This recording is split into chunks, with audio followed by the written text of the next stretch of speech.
Maybe tomorrow.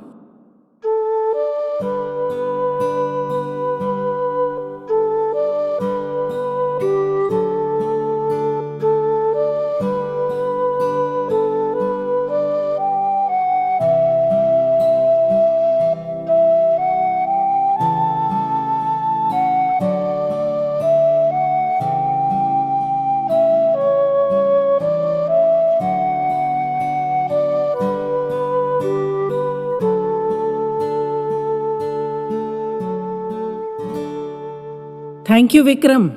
You have been most cooperative today. I couldn't ask for a more accommodating and obedient patient. If you continue this way, we'll quickly begin to see big improvements. Huh? Said Vikram, looking blankly at RC. What on earth was the man prattling about? Yes, distracted but cooperative. You were elsewhere in your mind today, and since you were not focused on resisting me mentally, as you are every day, your body obediently followed my instructions. So it has been a most fruitful session. See you tomorrow. And Vikram, best you go off wherever it was tomorrow also. Your body and I get along fine without you. RC laughed at his own joke as he prepared to leave. Wait, RC, what are you talking about? What do you mean? Burst out Vikram impatiently, still disoriented. He'd been distracted during today's therapy session, that was true. And all this talk of resistance and cooperation was boggling him. I've been telling you for a long time that you're physically ready, but your will is blocking your progress. You have to trust me and submit to the regimen. Haven't I said that to you 100 times? Vikram nodded in agreement.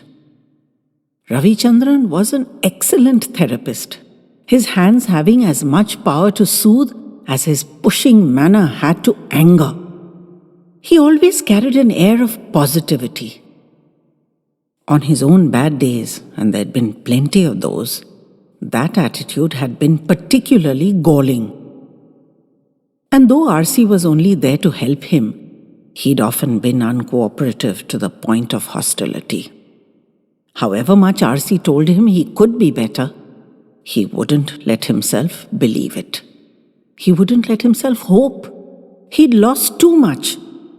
Despair and depression were his constant companions now, his faithful bedfellows.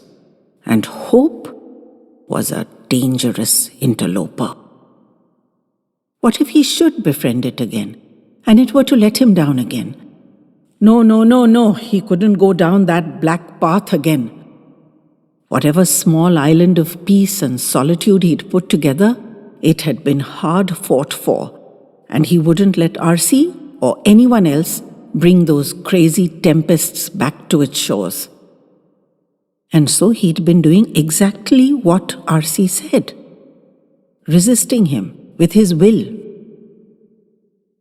Today, the block was gone. You've been looking out of that window the whole time, and your mind is out there somewhere, too busy to be here, blocking your body.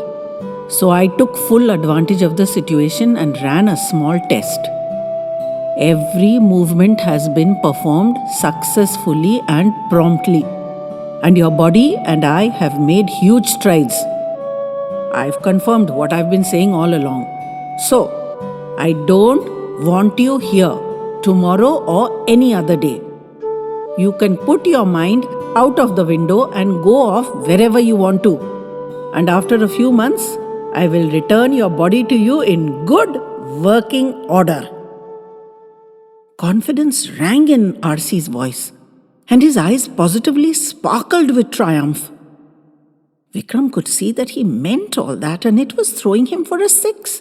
His body and good working order. Was it achievable? He couldn't verify any of RC's claims since he wasn't aware of the last hour. Yet RC's glee told a story that needed examining. But hope was a destructive demon. Good working order? Was that really possible in practicality? Or were they just placatory words spoken by an able-bodied man? He had to admit that wasn't R.C.'s usual style. He'd never been one for platitudes. He never muttered useless nothings like, "It will be all right," or "Don't worry," or any of that meaningless claptrap. He'd always maintained that it would take a combination of technology, his own therapeutic skills, a great deal of hard work from Vikram, and above all, his positive will to achieve the target. But that it was a target that was within range given those circumstances. And he'd berated Vikram for not engaging that will, for not trusting, for not giving the therapy a chance. He didn't have the courage to hope. Good working order? Was it possible that a time would come, with effort, patience, skill, technology, and diligent cooperation, true, but that it could come, when his body would once again obey his commands? Each day of 24 torturous hours had become a misery to endure, and each tomorrow a torment to be dreaded. Into this dark bastion rode R.C. on a white charger, offering a treacherous hope. Could he again have the life he'd had before, which, seen from this bleak, black, bottomless hole, had been a miracle that he'd not even thought to appreciate? It was inconceivable. He didn't hear R.C. leave or acknowledge his farewell. His focus was still partially outside that window. Where was she? She was late. He'd only ever heard her voice every evening at around this time. She must live nearby. Her voice. It filled his head like a bird, like a sparkling river, like a cool breeze fresh from the mountains. It rang with something that was now gone from his life. And that something had swirled inside his head every day from the first day he'd heard her, and he'd hated that unknown something and the person who brought its dangers back into his safe, dark cocoon, till it had steadily worn him down, and he'd given in and sat himself down at the window today, looking to get a glimpse of her, to see if the person matched the voice. He'd heard her respond to Ganpat's greetings. He'd heard her asking after Dadaji and Dadiji. That was his Dada-Dadi. And sometimes she asked about Ganpat's wife and daughters. And she spent some time every day petting the dogs he'd deduced from the whining and crooning sounds he'd heard. Every once in a while, she didn't come for a few days in a row, and he'd started to observe a pattern before he even noticed he was doing so, or that he was listening for her voice. After an absence, he'd hear Ganpat ask how she was that day, and she'd always say that she was much better, thank you, and change the topic or play with the dogs. Better from what? He'd just started asking himself. To which, of course, he had no answer as yet. He didn't even know who she was. All this happening just outside his window, and willy-nilly he'd found himself drawn into the intrigue. Who was the mystery girl with the bright voice and the sunny temperament? Where did she live? And what did she do? And what ailed her, making her worse and better periodically? He could hardly ask anyone that would unleash untold havoc. So he decided to try to find out for himself.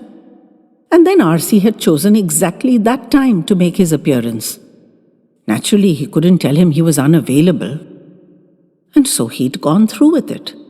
Physically present, but mentally out at the front gate apparently.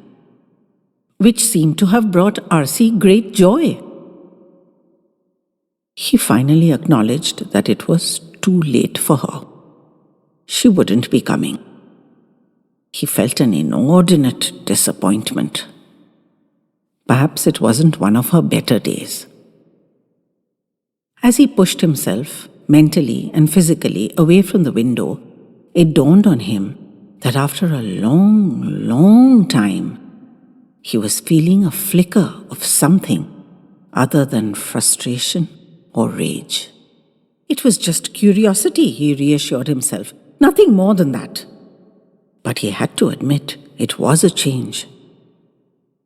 All right, maybe tomorrow.